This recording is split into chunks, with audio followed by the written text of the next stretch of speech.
আয়ুব বাচ্চুর মতো মানুষ আর আসবে না। বেজ বাবা অসুস্থ, জেমসের বয়সও কম হয়নি, মাইকেল জ্যাকসনও বহুদিন আগেই চলে গেছেন। নতুন ফানি ভিডিও বানাবে না আর মিস্টার বিন।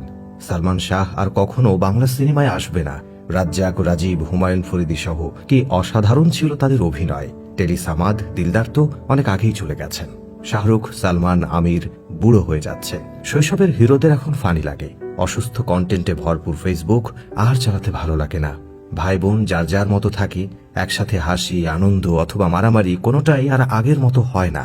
তিন গোয়েন্দা আর দীপু নাম্বার 2 পড়া দিয়ে শুরু। কিশোর, মুসা, রবিন আর জিনার সাথে আমাদের ভীষণ বন্ধুত্ব।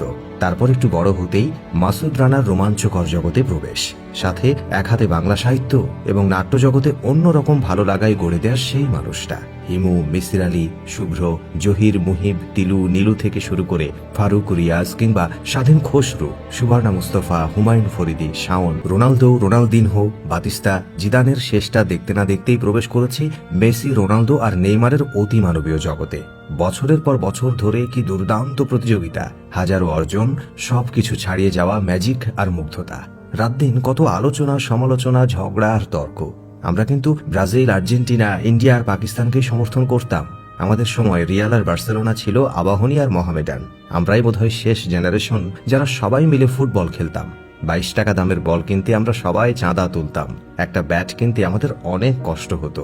আমরা মাঠে 30-35 জন থাকতাম, কিন্তু খেলার সুযোগ সবাই পেতাম না। কোনো দুঃখ নেই, আজ যারা খেলতে পারেনি কাল সকালে সবার আগে ব্যাটিং তারাই পাবে। জেমস, আয়ুব বাচ্চু, বেজ বাবা, আর্টসেল, শিরোনামহীন, মাইলসের সবচাইতে সুন্দর সময়ের সাক্ষী আমরা। আসিফের ও প্রিয়া গানটার কথা কার কার মনে আছে? জেমসের রাতের তারা তুই কি আমায়, বাবা কতদিন দেখি না তোমায়, তুমি মিশ্রিত লগ্ন মাধুরী, কিংবা আয়ুব বাচ্চুর আমি কষ্ট পেতে ভালোবাসি। একের পর এক দুর্দান্ত গানে ভেসে যাওয়া জেনারেশন আমরা।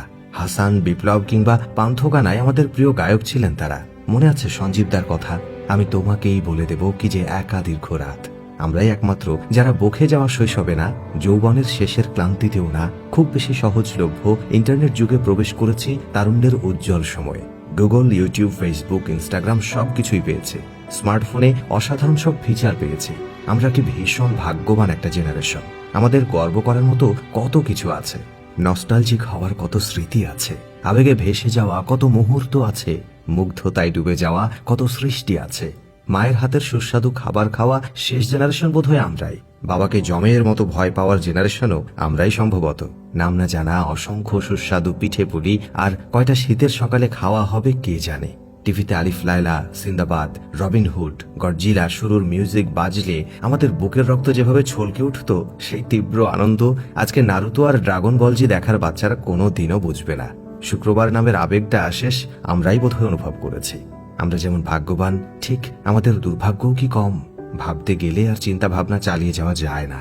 একটা মানুষকে ভালোবেসেও শুধুমাত্র সমাজের কারণে একসাথে জীবন কাটানো হয়নি আমাদের। আমরা একদিন হাজার হাজার স্মৃতি নিয়ে বুড়ো হয়ে যাব। ভালো লাগা আর খারাপ লাগা দুই ধরনের স্মৃতির ওজনে ভারী হয়ে থাকবে আমাদের বয়সের বোঝা।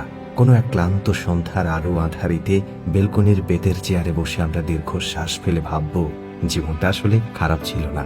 কি আশ্চর্য আমাদের এই জেনারেশন। আপনার মন্তব্য অবশ্যই জানতে চাইব। কমেন্ট বক্স খোলাই রইল।